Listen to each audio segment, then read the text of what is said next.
Благодарам, почитуван председач, почитувани пратеници, почитувани медиуми, почитувани граѓани на Република Македонија. Овој ребаланс на буџетот е чист доказ дека во Република Македонија мора да има избори час поскоро и дека политиката на ВМРО-ДПМН е сосема оправдана и основана зошто ги бараме предвремени парламентарни избори. Затоа што државата оди во многу несакано сценарио, а овде на сцената можете да се изнаслушате вака слободно како пратениците на Социјалдемократскиот сојуз не убедуваат дека граѓаните живеат многу убаво, дека насекаде има инвестиции, дека се гради, дека се е стабилно, дека се полни стоковите резерви, дека немаме никакви проблеми. Едино тамо малку некој проблем, ако се јави, тоа е причина нормално војната Украина-Русија, а иначе државата ни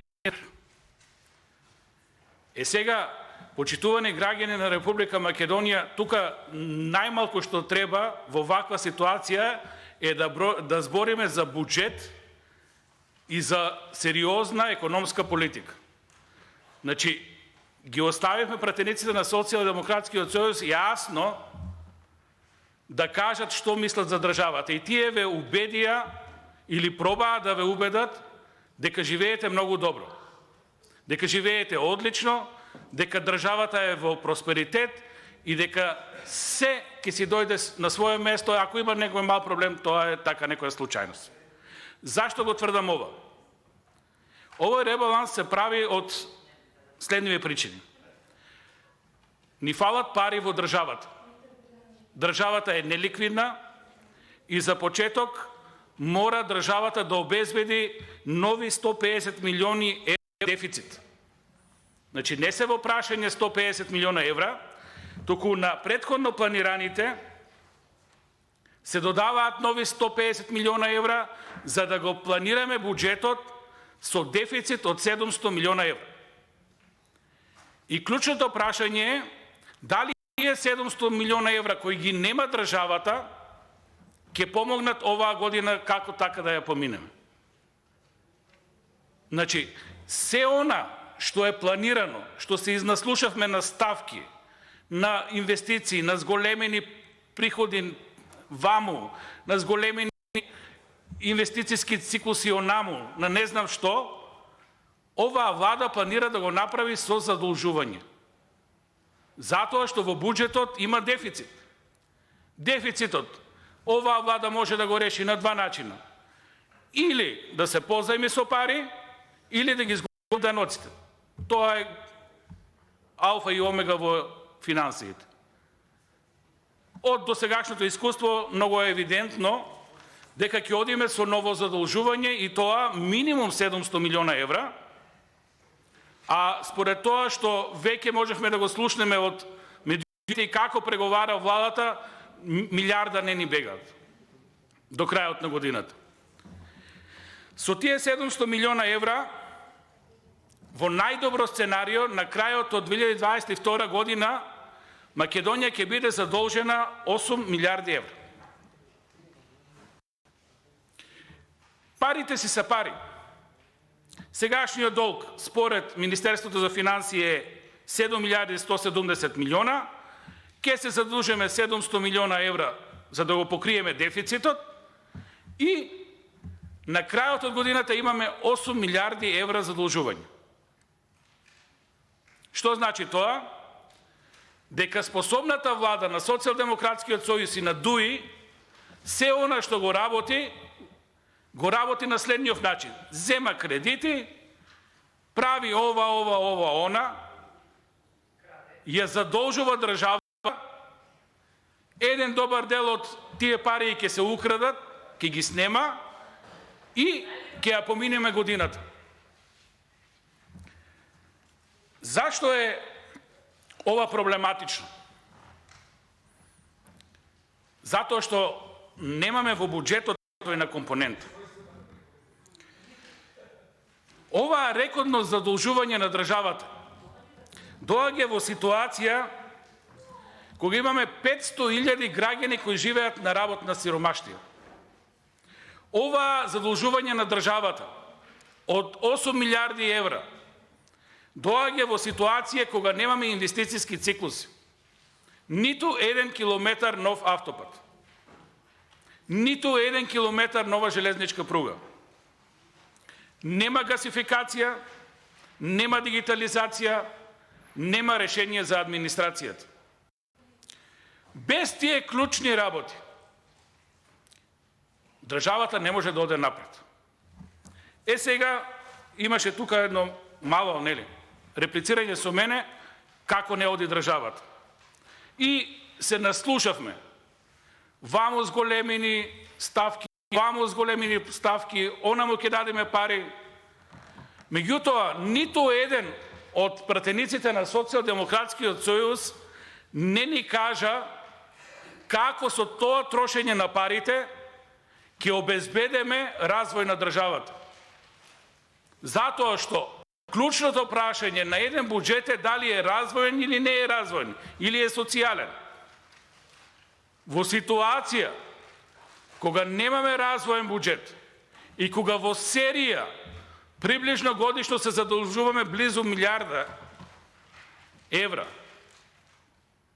ние сериозно мораме да размислиме, односно веќе сме 100% убедени дека и од финансиски аспект мора да има избори. Ворете вашата политика. Сте се одлучиле за тоа и тоа го почитуваме. Меѓутоа, должни сте оваа политика да излезете и да ја кажете на граѓаните.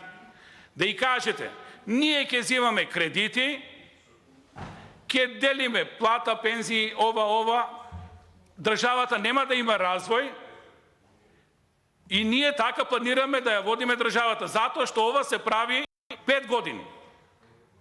5 години упорно се задолжуваме, немаме развојна компонента и секогаш тука имаме некој мал изговор. Криза е, сите се во криза. Меѓутоа, проблемот е што сите се во криза, меѓутоа сите се во некоја кондиција, во некоја ликвидност. Ние сме најслаби меѓу предпоследни во Европа и немаме никаква кондиција, нити стопанството, нити индустријата, нити земјоделието, нити шумарството да ја вади државата од бездната кон која одиме. Јас можам тука сега да зборувам на темата буџет.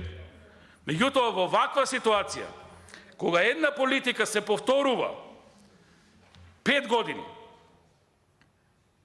кога и заменик министерот, и претходниот заменик министер, премиер, кога и сегашниот министер за финансии, ќе ви каже, знаеме дека треба капитални инвестиции, ама никако да се случат. Тогаш нешто имаме системски проблем во државата. Тогаш едноставно има потреба кај Социјалдемократскиот сојуз и кај ДУИ да се преиспитаат, да ја ревидираат својата финансиска политика. Затоа што нивната партијска политика во моментот е и државна политика. Мора да се одлучат дали бар малце ќе дозволат развојна компонента во државата. Со вакво одење во бездна само задолжување, без ни милиметар развојна компонента, јасно е каде оди државата. Државата оди во должничко робство. Жал ми е, го почитувам министерот за финансии Бесими. Не е тука, меѓутоа морам да искоментирам, сепак е јавна личност и станува збор за финансии. Најголем успех на државата е тоа што јавниот долг од 61 падна на 55%. Одма да кажам, тоа е така. Меѓутоа, во вакви околности, да сметаш дека тоа е успех, тоа е во најмала рака несериозно од таков човек. Зашто го кажувам ова? Да ги расчистиме работите до крај. Долгот, кога беше 61% од БДП, беше 7 милиарди и 170 милиони евра. Долгот, кога сега е 55% од БДП, повторно е 7 милиарди и 170 милиона евра. Прашањето е што е успехот. Парите кои ги должи државата се истите. Меѓутоа, јавниот долг е намален за 6 индексни проценти.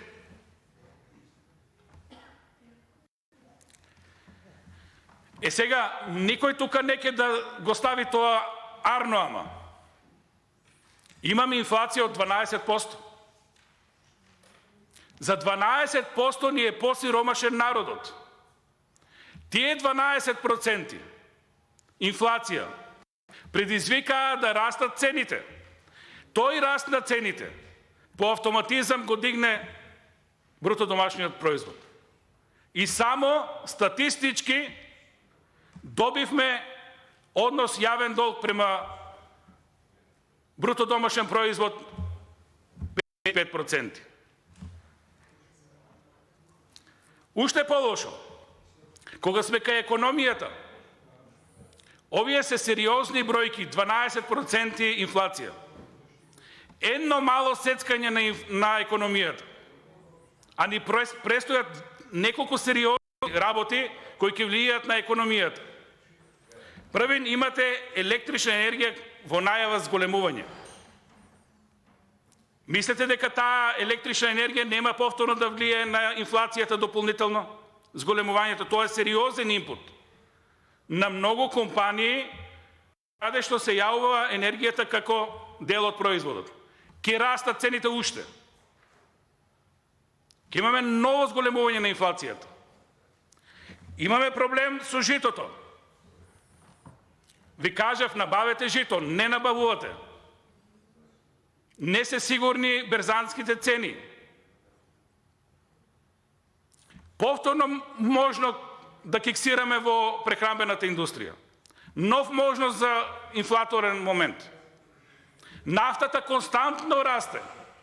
Нов можен момент за инфлација, зголемување. И инфлаторна спирала. Во ситуација кога Народна банка потроши 500 милиона евра за да го стабилизира денарот, инфлаторната спирала, знаете ли што значи? Девалвација на денарот. Преку ноќ граѓаните бидат посиромашни не за 10%, за 50%. Преку ноќ. Сите пари што ги имаат ќе ги вредат половина.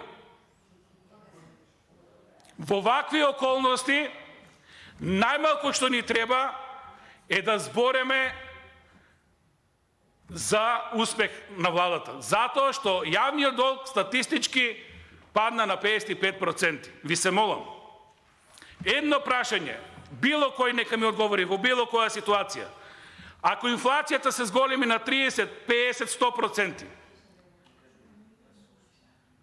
јавниот во однос на бруто домашниот производ ќе биде многу понисок. Дали е тоа добро? Дали е тоа добро и здраво за државата и за економијата? Не. Па зашто се фалете дека јавниот долг е 55%? Зашто немате чувство за граѓаните дека ви се сиромашни? Зашто немате осет дека економијата ни оде надолу, дека стопанството е во колапс, дека веќе нема кој да го регулира пазарот со цените? Тоа е вашиот успех. Во вакви околности, најмалку што треба да збориме е за финансии и за економија. Треба да збориме сериозно за избори и да понудиме јасни програми. Што размислува ВМРО, што размислува СДСМ? Како мислиме да ја вадиме државата од оваа бездна? Од овај економски колапс и финансиски колапс на државата?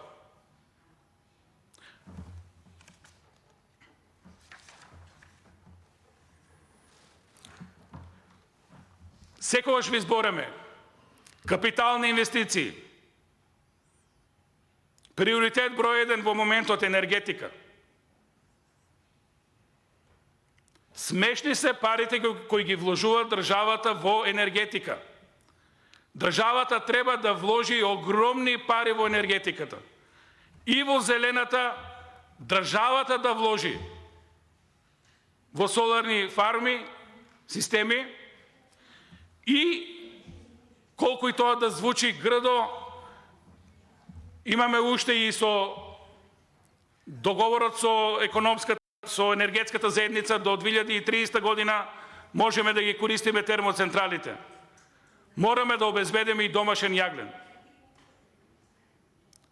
До сега, од почетокот на енергетската криза, до сега помина една година, почитувани колеги. За една година можевте да направите 2 рудника за јаглен. Можевте да инвестирате милиарда евра во соларни панели. Зошто тоа не го направите? Затоа што немате визија. Еве ви кажувам на јавна сцена што треба да направите. Затоа што други се приоритетите на владата. Министрот за финансии, заменикот едно зборуваат, владата прави нешто друго.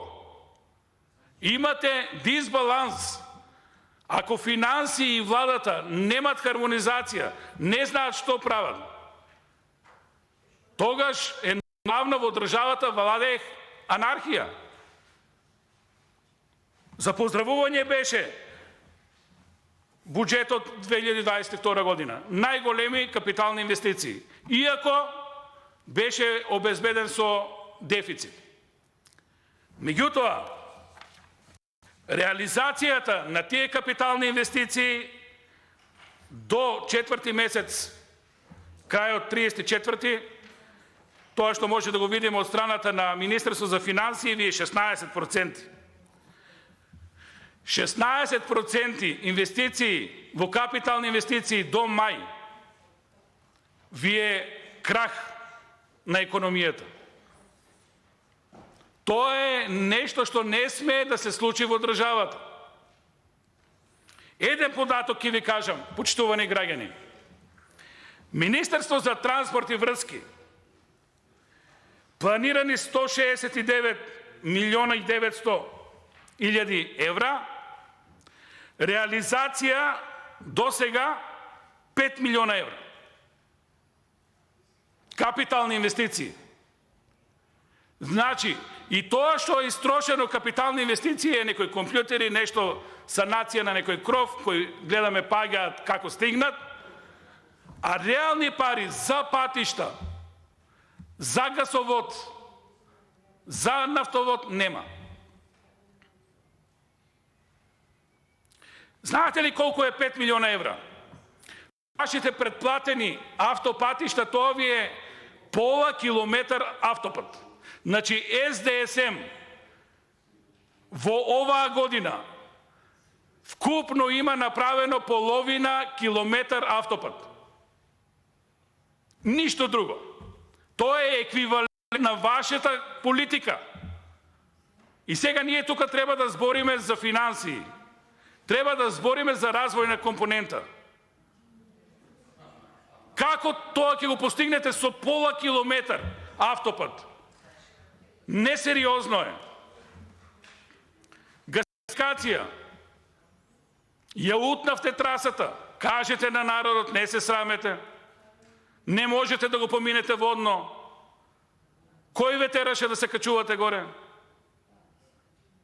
99,9 да ја направите, ќе ви останат тие 500 метра. Не можете да го поврзате сега гасоводот. Едино може да ви излече тоа што ќе нема газ во наредниот период. Повторно ќе мора да слевне трасата доле.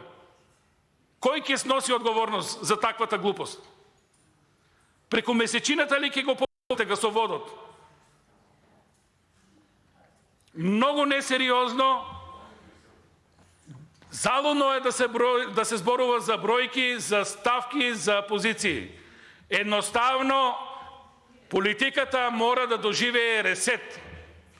Мора да одиме на избори, мора граѓаните да кажат дали се за политика која ќе ги насочиме парите во развој или ова што го имаме денес од Социјалдемократскиот сојуз и ДУИ. Друго решение на оваа состојба нема. Секој ден е загуба за државата. Не смееме како одговорни политичари да си дозволиме луксус да си играме со државата. Преголеми се бројките, државата не може да ги сервисира веќе тие пари. Не може бесконечно да одиме со задолжување. Ќе ја поминеме оваа година со 700 милиона евра задолжување. Што до година? Истите луѓе, истите проблеми. Едноставно не се следе финансиската, економската политика од страна на владата. Политиката е насочена на други места. Едноставно државата не функционира. Најголем успех на државата е даваме плати и пензии, за тоа земаме кредити и до кога? Мора да се стави крај на ова сценарио. Колку и да сакаме да збориме на ребаланс, ако овие основни параметри на буџетот, развојна компонента, не ги решиме, ние нема што да бараме повеќе во политиката. Сметам дека ќе наидеме на разум. Државата мора да оди на избори. Ви благодарам. Благодарам, колега